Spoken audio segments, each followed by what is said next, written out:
It's a red light. You put your foot on the brake pedal, but nothing happens. You push it again. It goes to the floor, but the car doesn't slow down. Oh no. You try again and again, but nothing happens.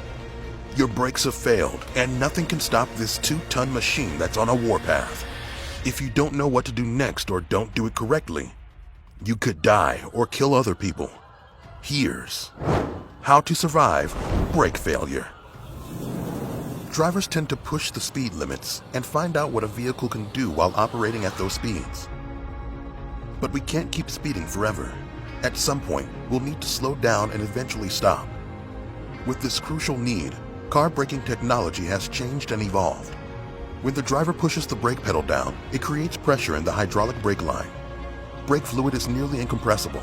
The pressure is increased by the pedal, booster, and master cylinder. The caliper then forces the brake pads against the disc brakes, and that causes the vehicle to slow down. While this system is both intricate and reliable, it isn't perfect, and failures can occur. How often do brakes fail? Is it safe to downshift an automatic car? Why do some hills improve your chance of surviving? In 2013, an elderly California driver's Cadillac experienced brake failure. His car went speeding across a lawn, became airborne, and landed on a roof. Luckily, no one was hurt. So if you're driving and the brakes fail, what could you do to survive? Step 1. Alert everyone. As soon as you realize your brakes have failed, warn the drivers and pedestrians around you. So switch on your hazard lights right away and honk the horn to draw attention to the vehicle. This way, people see your hazard lights and know something is wrong.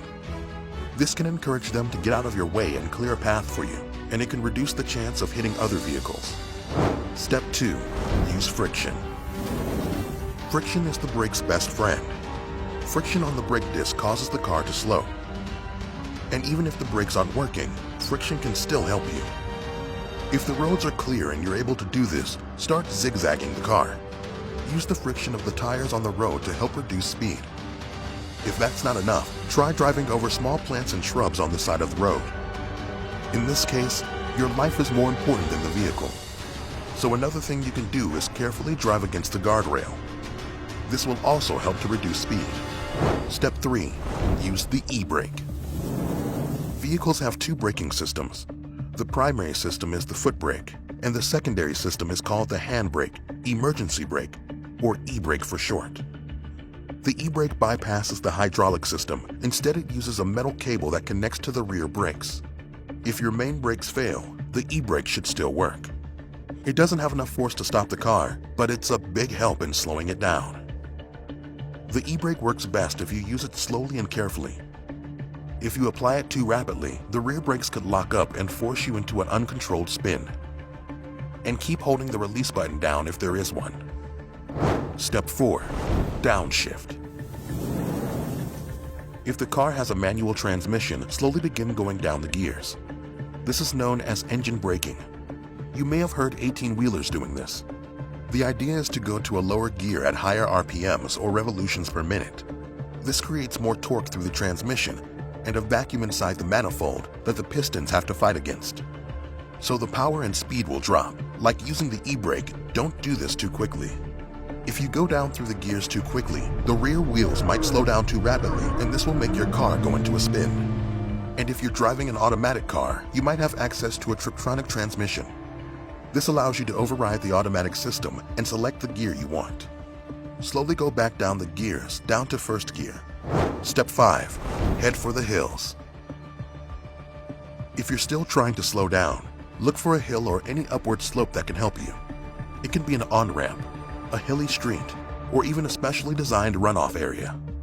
Even a slight upward slope could provide the gravitational force you need to slow down to a complete stop. In 2015, traffic safety reports showed that between 2005 and 2007, 0.45% of car accidents resulted from brake failure. While that number is small, brake failures do happen, so make sure your brakes are inspected and maintained regularly.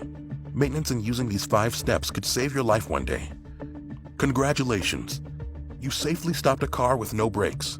But what if you discover the car is hanging off a cliff? We'll take out your cell phone and watch how to survive a car hanging off a cliff right here on How to Survive.